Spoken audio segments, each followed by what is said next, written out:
চিকিৎসা বিজ্ঞান পর্যন্ত এই ধূমপান তামাকের কারণে অনেক ভিতরে ফুসফুস, লাংস, হার্ট সহ নানান রকমের সমস্যা দেখা দেয় এবং এটি রোগ পর্যন্ত সৃষ্টি করে। ক্যান্সার, ফুসফুসের ক্যান্সার, নানান রকমের কিডনি বিকল, পা পচে যায় ধূমপানের কারণে, নানান ক্ষতি হয়।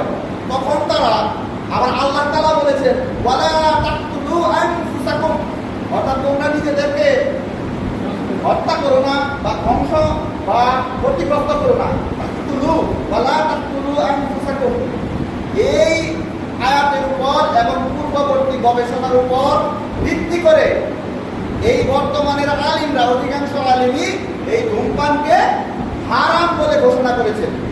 তাহলে মত পাওয়া গেল 3 প্রজন্মে 3টা। এই হারামটা এইটাই ঠিক।